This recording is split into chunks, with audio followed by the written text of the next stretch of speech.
5 காட்சிகள் திரையரங்குல வரணும் அப்படின்ற ஒரு விஷயம் சொல்லியிருக்காரு. இல்லை கோரிக்கைகள் வைக்கப்பட்டதா தயாரிப்பாளர் சங்கத்திலேருந்து போய் பேசப்பட்ட விஷயம் இருக்குது. நடிகர் சங்கம் போய் பேசியிருக்காங்க. விஷாலுடைய மேட்டரை பார்த்தீங்கன்னா ராஜ்மோகனுக்கு என்ன தெரியும்? ராஜ்மோகன் இத்துறையில் இருந்தவர் தான். டைரக்ட் பண்ணியிருக்காரு, ஆக்ட் பண்ணியிருக்காரு. 250 ரூபாய் டிக்கெட் இன்க்ரீஸ் பண்ணும்போது அது டிக்கெட் இன்க்ரீஸ் பண்ணக்கூடாது. விஜய் சேதுபதி அவர்கள் இந்த மாதிரி தமிழ்நாட்டுக்குன்னு ஒரு ஓடிடி வேணும். கண்டிப்பாக சின்ன படங்கள் எல்லாமே போகும். தயாரிப்பாளர் நிறைய பேர் படம் பண்ண வருவாங்க, நம்பிக்கை இருக்கும். எனக்கு தமிழ்நாட்டை நினைச்சா பொறாமையா இருக்கு. ஈஸியா ஆட்சி அமைச்சிடுறாங்க, ஈஸியா வந்துடுறாங்க. தமிழ்நாட்டில் கட்சி ஆரம்பித்து 2 வருஷத்தில் தமிழகத்தில் ஆட்சியை பிடிச்சிட்டாரு. இப்போ ப்ரெஷர் கொடுக்குறாங்க. நீங்களும் உதயநிதி அவர்கள் திரும்பியும் சினிமால ரீஎன்ட்ரி கொடுக்க போறாரு. இன்னும் டெப்டி சிஎம் இருந்தாரு, இப்போ ஃப்ரீயா இருக்கிறது நிறைய நாட்கள் இருக்கு. 12 கோடி ரூபாய் சம்பளத்துக்கு ஒரு படம் பண்ணி கொடுக்கணும்னு சொல்லிட்டு த்ரிஷா அவங்க கிட்ட கேட்டதாகவும் த்ரிஷா அதுக்கு மறுத்ததாகவும் சொல்றாங்க. ஒருவேளை அந்த படம் உதயநிதி கூட சேர்ந்து பண்ற படமா இருக்க வாய்ப்புகள் இருக்கா?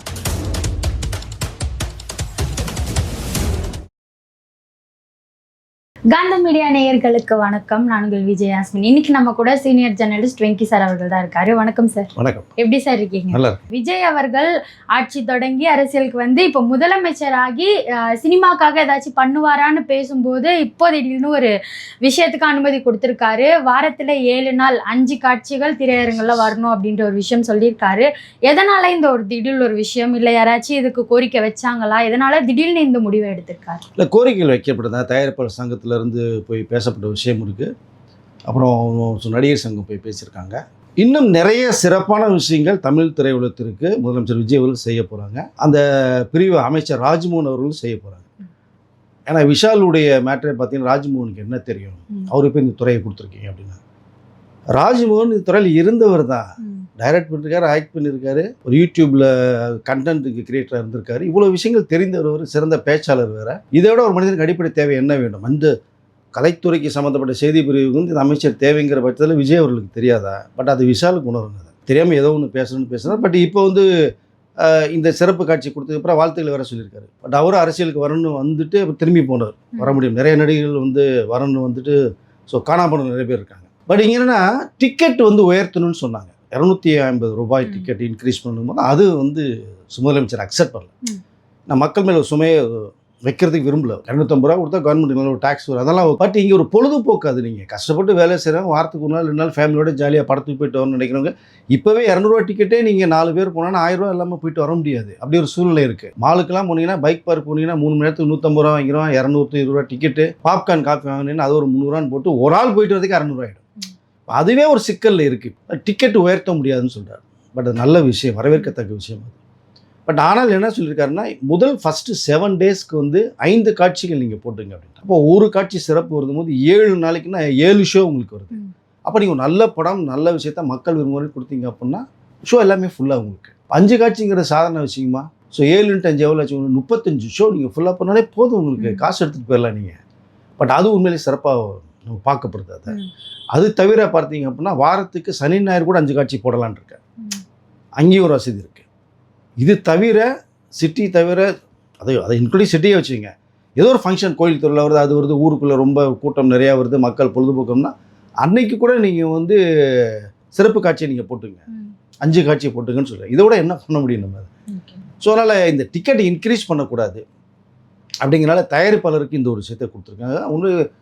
இந்த தியேட்டர்ஸ் ஓனர்ஸ்லேருந்து டிஸ்ட்ரிபியூட்டர் தயாரிப்பாளர் ரொம்ப ரொம்ப சந்தோஷத்தை சொல்லியிருக்காங்க. ஏன்னா கண்டிப்பாக ஒரு வருமானம் வருது, இது ரொம்ப ஹெல்ப்ஃபுல்லாக இருக்கும் இந்த விஷயம் அப்படிங்கிறது தான் சொல்லியிருக்காங்க. இன்னும் நிறைய விஷயங்களை சினிமா துறைக்கு முதலமைச்சர் செய்கிறது காத்துட்ருக்காரு. பட் இங்கே என்னென்ன தேவைகள், இப்போ அவருக்கு எல்லாமே தெரியும். தெரிஞ்சதை கூட என்ன தேவைங்கிற விஷயத்தை நீங்கள் போய் அவரை பார்த்து நீங்கள் ஒரு கோரிக்கையை வைக்கும் போது அது கண்டிப்பாக நிவர்த்தி செய்யப்படும் அப்படிங்கிறதான் பார்க்கப்படுது. ராஜ்மோகன் அவர்கள் கூட நம்ம மக்கள் தொடர்பாளர் யூனியன் கூட போய் சந்திச்சுட்டு வந்தாங்க. டைமண்ட் பாபு, விஜய முரளி அண்ட் யுவராஜ், சத்யா, பாலன் சொல்லி சந்திச்சுட்டு வந்திருக்கேன். நான் கூட பேர யூனியனில் சங்கம் ஆரம்பிக்கிறது முதல் சங்கத்தை ஆரம்பித்தவன் நாங்கள் தான். ஜாயின்ட் செக்ரட்டரியாக நான் இருந்தேன். பட் அந்த அடிப்படையில் பேர யூனிக்கு என்ன தேவை, அவர்களுக்கு என்ன தேவை அப்படிங்கிற விஷயத்தையும் அமைச்சர்கிட்ட கோரிக்கை வச்சுட்டு வந்திருக்காங்க. அவர் முதலமைச்சர்கிட்ட சொல்லிடுறேன், உங்கள் கோரிக்கை நிவர்த்தி பண்ணணும்னு அவரும் சொல்லி அனுப்பிச்சிருக்காரு. ஏன்னா சினிமாவை மக்கள்கிட்ட போய் கொண்டு சேர்க்கிறதே பார்த்தீங்கன்னா மக்கள் தொடர்பால் தான். அவர் தான் என்னென்ன பண்ணுறாங்க செய்யணுங்கிறத ஃபுல் விஷயத்தை ஃபோக்கஸ் பண்ணுறாங்க. ஸோ இப்படி கலைத்துறைக்கு நிறைய விஷயங்களை பண்ணுறதுக்கு அமைச்சராக ராஜ்மோகன் அவர்களும் முதலமைச்சர் அவர்களும் தயாராக இருக்காங்க. உங்களுக்கு தேவைகளே என்னன்றதை நீங்கள் முறையாக சொன்னால் சரியாக செயல்படும். சார் இந்த ஒரு விஷயம் நல்ல செயல்பாடு நல்ல விஷயம்னு சொன்னாலும் கூட இந்த தியேட்டர்ஸ்க்குன்னு ஒரு ஷெட்யூல் இருக்குல்ல, அது வந்து மாற்றும் போது அதனால சில சிக்கல்கள் ஏற்படும்ல, அப்படி என்ன சிக்கல்கள் ஒன்றும் ஏற்படும்? சிக்கலே வராது.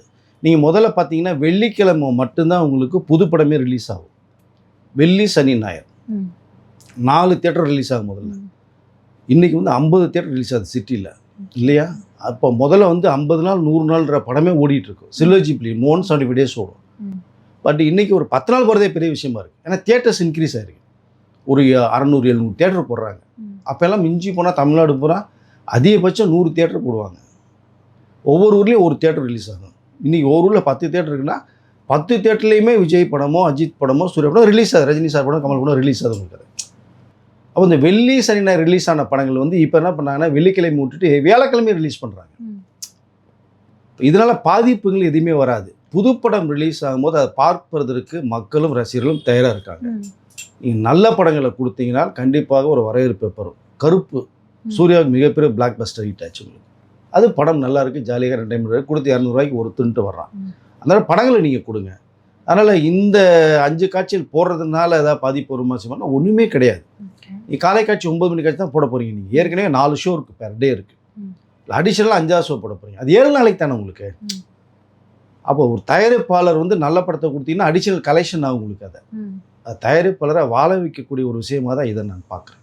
சார் இன்னொரு விஷயம், விஜய் அவர்கள்கிட்ட போனது டிக்கெட் ப்ரைஸை இன்க்ரீஸ் பண்ணணும், டிக்கெட் ப்ரைஸை உயர்த்தணும் அப்படின்ற கோரிக்கை தான் போயிடுச்சு. அது இல்லை அப்படின்ற பட்சத்தில் இது வந்து கேட்காத ஒரு கோரிக்கை தானே. இந்த ஒரு விஷயம் 5 காட்சிகள் வரணும் அப்படின்றது யாருமே கேட்கலையே, இது எதுக்கு பண்ணணும் அப்படின்ற ஒரு கேள்வி இருக்கு இல்லையா சார்? நீங்கள் ரெண்டுமே வேணாம்னு சொல்லியிருந்தா இப்போ டிக்கெட்டை இன்க்ரீஸ் பண்ணுவீங்க, அது முடியாதுங்க அப்படின்னு முதலமைச்சர் சொல்லிட்டாருன்னு வச்சுங்க. அதோட நீங்கள் வாழ்த்து சொல்லிட்டு புறப்பட்டு வந்துகிட்டே இருக்கணும். இப்போ இந்த வாய்ப்பு கிடைச்சிருக்காது இல்லையா? இப்போ இந்த வாய்ப்பை உருவாக்கியிருக்காரு இல்லையா? அப்போது நீங்கள் வந்து நீங்கள் 9 மணி காட்சி சிறப்பு காட்சிக்கு நிறைய கேட்டு பெர்மிஷன் வாங்கிட்டே இருக்கீங்க. இப்போ நீங்கள் பெர்மிஷனே வாங்க வேண்டாம். நீங்கள் ஃபஸ்ட்டு 7 டேஸ்க்கு நீங்கள் 5 காட்சி போட்டு போயிடலாம். நீங்கள் கருப்பு படமே 9 மணி காட்சி வந்து அந்த படம் ரிலீஸ் ஆன டிக்கெட்லாம் நீங்கள் போட்டு அப்புறம் இல்லைன்னு கேன்சல் பண்ணாங்க. அதாவது நீங்கள் டிக்கெட்டை இன்க்ரீஸ் பண்ணி மக்களை கஷ்டப்படுத்தக்கூடாதுங்கிற ஒரு நல்ல எண்ணத்தில் தான் முதலமைச்சர் வந்து இதை ஒத்துக்கலை. நீங்கள் 250 ரூபா கொடுத்து போக முடியுமா? நீங்கள் சிட்டியில் இருக்கிறவங்க ஏதோ போயிடுவாங்க, காசை இரட்டு ஃப்ரெண்டு கிட்ட கடன் வாங்கி படத்தை போயிடுவாங்க. சிட்டியை தாங்க மப்சல் இருக்கிறவங்க வேலைக்கு போகிறவங்க எப்படி போவாங்க? ஒரு ஃபேமிலியில் ஒரு குழந்தைய கூட்டு போனால் எப்படி போவாங்க? நீங்கள் 200 ரூபா கொடுத்து போகணும்னா கஷ்டம் இல்லையா? பட் 250 ரூபாங்கும் போது இன்னும் அதிக சுமை வரும். பட் அதனால அது வேணான்னு சொன்னார். அது நல்ல விஷயமாக தான் நம்ம எடுத்துக்கணும். பட் இங்கே நீங்கள் கேட்காத ஒரு விஷயத்தை கொடுத்துருக்காரு இல்லையா? நீங்கள் என்ன அது ஃபார் எக்ஸாம்பிள் சொன்னால் சாம்பார் சாதம் சாப்பிட போய் நீங்கள் மட்டன் பிரியாணி கொடுத்தா எப்படி இருக்கும் உங்களுக்கு? அதை சந்தோஷமாக சாப்பிட்டு வருவீங்களா? அந்த மாதிரி அந்த விஷயத்தை பார்க்கணும். நம்ம கேட்ட விஷயத்துக்கு நிறைய ப்ராப்ளம் இருக்குது. கேட்காத ஒரு விஷயத்துக்கு வந்து நீங்கள் வந்து தமிழக முதலமைச்சர் பெர்மிஷன் கொடுத்துருக்கேன். அது வந்து உண்மையில் வரவேற்கத்தக்க ஒரு விஷயமா எடுத்துருக்கோம். விஜய் சேதுபதி அவர்கள் நேராக சினிமா துறை அமைச்சர் ராஜ்மோகனை சந்திச்சு இந்த மாதிரி தமிழ்நாட்டுக்குன்னு ஒரு ஓடிடி வேணும், நாங்கள் வெளியில் கொடுக்குறதுக்கு தமிழ்நாட்டுக்குன்னு ஒன்று இருந்துச்சு, நாங்களும் அதில் படங்களில் போடுவோம் அப்படின்ற மாதிரி நல்ல ஒரு விஷயத்த கோரிக்கையாக சொல்லியிருந்தாரு. அந்த கோரிக்கையை ஏன் நிறைவேற்றப்படலை? அது நல்ல கோரிக்கை தானே அப்படின்னு ஒன்று இருக்குல்ல? இல்லை, உண்மையிலே விஜய் சேதுபதி சொன்னது நல்ல விஷயம்தான். நீங்கள் உடனே பண்ணோன்னா உடனே ஜீவோ போட்டு விட்டுலாம் பண்ண முடியாது. நீங்கள் அது பெரிய ப்ராசஸ் அது. பட் அது வந்து அதை யோசிக்கலான்னு சொல்லியிருக்காங்க. ராஜ்மோகன் கூட நல்ல ஒரு ஐடியா தான், பார்க்கலான்ற ஒரு தகவல் தான் வந்திருக்கு. ஏன்னா நிறைய ஓடிடி நிறுவனங்கள் நிறைய இப்போ இருக்குது. அதை வந்து ஒரு பிக் ஸ்டார்ஸ் படத்தை மட்டும்தான் வாங்குறாங்க, சின்ன படங்கள் வாங்குறதில்ல. நீங்கள் தியேட்டரில் ஓடி நல்லா இருக்குன்னு சொன்னால் தான் ஒரு அமௌண்ட் கொடுத்து வாங்குறாங்க. பட் இங்கே கவர்மெண்ட்டே வந்து ஓடிடி நிறுவனம் ஒன்று வந்து ஆரம்பித்தாங்க அப்படின்னா கண்டிப்பாக சின்ன படங்கள் எல்லாமே போகும். தயாரிப்பாளர் நிறைய பேர் படம் பண்ண வருவாங்க, நம்பிக்கை இருக்கும். இப்படி இருந்தாலும் கவர்மெண்ட் ஓடிடி இருக்குப்பா, ஒரு பேர் இருக்கும், பேர் வச்சுருப்பா ஓடிடிக்கு, அதில் கொடுத்தோம்னா நம்ம போட்ட காசில் பாதி காசாக வந்துடும்டா ஹோப் இருக்கும். பட் அது விஜய் சேதுபதி சொன்னது உண்மையிலே நல்ல விஷயம் தான், வரவேற்கத்தக்க விஷயம் தான். அது வந்து விரைவில் வந்து பண்ணுறதுக்கான வாய்ப்புகள் நிறைய தகவல் எனக்கு வந்திருக்கு. நடக்க வாய்ப்பு இருக்குது. அந்த கண்டிப்பாக வாய்ப்பு இருக்குது. அது வந்து என்னென்னா நீங்கள் இவங்களோட காம்படிஷன் போகாமல் போகும். இப்போ நீங்கள் வந்து கவர்மெண்ட் ஓடிடி பண்ணிட்டாங்கன்னா, இப்போ நீங்கள் ஒரு பிக் ஸ்டார் படம் வந்து நீங்கள் இப்போது ஒரு ஃபார் எக்ஸாம்பிள் 75 crores அப்படின்னு இப்போ வேறு ஓடிடி நிறுவனம் கேட்குறாங்க அப்படின்னா, இந்த 75 crores வந்து கவர்மெண்ட் ஓடிடி வாங்குமானா அது கேள்விக்குறியாக வரும். அது என்ன ஒருத்தருக்கு அது பார்ப்பாங்க. இப்போ 40 கோடி ரூபா கொடுத்து வாங்கலாம், இப்போ ப்ரைவேட்டில் கொடுத்தா அதிகமாக இருக்குன்னு அவங்க ஃபீல் பண்ணுவாங்க. இதில் 2 சிக்கல்களுமே இருக்குது உங்களுக்கு. அதை மினிமம் கேரண்டி உள்ள படங்கள் நிறையா இருக்குது இல்லையா? அந்த படங்கள் வந்து கவர்மெண்ட் ஓடிடியில் வர்றதுக்கான வாய்ப்புகள் நிறையா இருக்கும். ஸோ அதனால் அதுவும் இருக்கும் இதுவும் இருக்கும். பட் நீங்கள் உங்களுக்கு எந்த OTT தேவையோ அதுக்கு நீங்கள் கொடுத்துக்கலாம். அமௌண்ட்டு ரொம்ப அதிகமாக கொடுக்க தான் நீ தருவீங்க ஜென்ரலாக தயாரிப்பாளர். சின்ன படங்களுக்கு இது மிக வரவேற்பு இருக்குங்கிறத நான் நினைக்கிறேன். சார், அதே போல் ஆந்திர துணை முதல்வர் பவன் கல்யாண் அவர்கள் வந்து ஒரு விஷயம் சொல்லியிருக்காரு. எனக்கு வந்து தமிழ்நாட்டை நினச்சா பொறாமையாக இருக்குது, ஈஸியாக ஆட்சி அமைச்சிடுறாங்க, ஈஸியாக வந்துடுறாங்க. இது வந்து எதனால திடீர்னு இந்த ஒரு குறிப்பிட்ட, ஏன்னா அவரும் சினிமாலேருந்து தான் போயிருக்காரு, இந்த ஒரு விஷயம் அவர் சொன்னது கரெக்டா? இல்லைங்க, அது ஒவ்வொருத்தருடைய பார்வையில் இருக்குது. டெப்டி சிஎம் பவன் கல்யாண் சொன்னது அவருடைய விருப்பம். விஜய் அவர்களுடைய மக்கள் மனசில் நீங்கள் இடத்துல இருந்தார், மக்களை நம்பினார், உங்களை நம்பி நான் வந்துட்டேன்னு சொன்னார். இங்கே ஒரு பெரிய மாற்றத்தை எதிர்பார்த்து இந்த ஒரு பீரியடு தமிழ்நாட்டில். அதன் விளைவாக விஜய் அவருடைய வருகை சிறப்பாக பார்க்கப்பட்டது. மக்கள் வந்து வாக்களித்தாங்க, தமிழகத்தின் முதலமைச்சர் இருக்காங்க. இங்கே ஒரு காசு கொடுத்து பண்ணலை, பிரச்சாரத்துக்கு மட்டும் போனாங்க. இன்னும் சொல்ல போனால் அந்தந்த தூயிர் வேட்பாளர்களே மாற்றி வந்து நிற்க வச்ச ஒரு விஷயமும் இருக்குது. இங்கே மக்கள் பார்த்தது விஜயோடைய முகத்தை மட்டும்தான். அதனால தான் ஓட்டை வந்து தாறுமாறாக போட்டாங்க. 108 சீட்டுக்கு வந்து கொடுத்துட்டாங்க. கொடுத்தா இன்னொரு 12 சீட் எக்ஸ்ட்ரா கொடுத்தா இன்னும் சிறப்பாக இருந்திருக்கும். பட் அவர் நிறைய தொழில் போக வேற முடியல, உங்களுக்கு நிறைய நிர்பந்தங்கள் இருந்தது. அதன் விளைவாக விஜய் சார் வந்து நிறைய இடத்துக்கு போக முடியல. போயிருந்தாருன்னா 150 சீட்டுக்கு மேலே சாலிடாக வாங்கியிருப்பார். சொல்ல பவன் சார் சொல்கிறது, அவரும் வந்து அங்கே ஒரு பிக் ஸ்டார் தான், பிக் ஹீரோ தான். இப்பவும் படம் ஆக்ட் பண்ணிட்டு இருக்கார், டெப்டி சிஎம்மாக இருக்கார். பட் அவருடைய ஆதங்கம் என்ன அப்படின்னா, அவருடைய ரசிகர்கள் தொண்டர்கள் வந்து ஒரு எக்ஸாம்பிளுக்காக இப்போ விஜய் சார் எடுக்கிறாங்க. பாருங்கள், தமிழ்நாட்டில் கட்சி ஆரம்பித்து 2 வருஷத்தில் தமிழகத்தில் ஆட்சியை பிடிச்சிட்டாரு அப்படிங்கிற விஷயத்த அவங்க வந்து ரொம்ப ரொம்ப ப்ரெஷர் கொடுக்குறாங்க. நீங்களும் அது யாரோடய நீ இப்போ டெப்டி சிஎம் இருக்கக்கூடாது, இறங்கி ஃபீல்டு ஒர்க் பண்ணி நீங்கள் வாங்க, உங்களுக்கு நாங்கள் இருக்கோம், நீங்கள் ஆந்திராவோட முதலமைச்சராக மாறுங்க அப்படின்னு சொல்லி ப்ரெஷர் கொடுக்குறாங்க. இப்போ அவங்க அந்த ப்ரெஷர்னால தான் விஜய்க்கு இருக்கிற அந்த முகம் வேறு, நமக்கு இருக்கிற முகம் வேறுங்கிறத அவர் உணர்றாரு. ஏன்னா அவர் கிட்டத்தட்ட எனக்கு தெரிஞ்ச ஒரு 8-9 வருஷத்துக்கு மேலே கட்சி ஆரம்பிச்சிருக்காங்க. ஃபஸ்ட் டைம் வரும்ல, செகண்டாக தான் கூட்டணியில் வந்து இப்போ டெப்டி சிஎம் உட்காந்துருக்காங்க. ஃபியூச்சரில் ஆந்திராவுடைய முதலமைச்சராக வர்றதுக்கான வாய்ப்புகளும் பவன் சாருக்கு நிறைய இருக்குது. பட் அடுத்த கட்டத்துக்கு அவங்க போகணும். பட் இவர் பவன் சாரை மட்டுமே ஆச்சரியத்தில் மூழ்கலை, இந்திய அரசியல் கட்சி தலைவர்களே வியந்து பார்க்குறாங்க. என்னப்பா இது, தனி ஒரு மனிதன் போராட்டங்க, கூட்டணி கிடையாது உங்களுக்கு. பிஃபோர் எலெக்ஷன் கூட்டணி இருந்ததா விஜய் அவர்களுக்கு? யாரும் உள்ளே வரல. ஒரே ஒரு ஃப்ளாகை பிடிச்சிட்டு தமிழ்நாடு பூரா சுற்றினார், தனி மனிதனாக போராடினார், மிகப்பெரிய வெற்றியை கொடுத்தாங்க.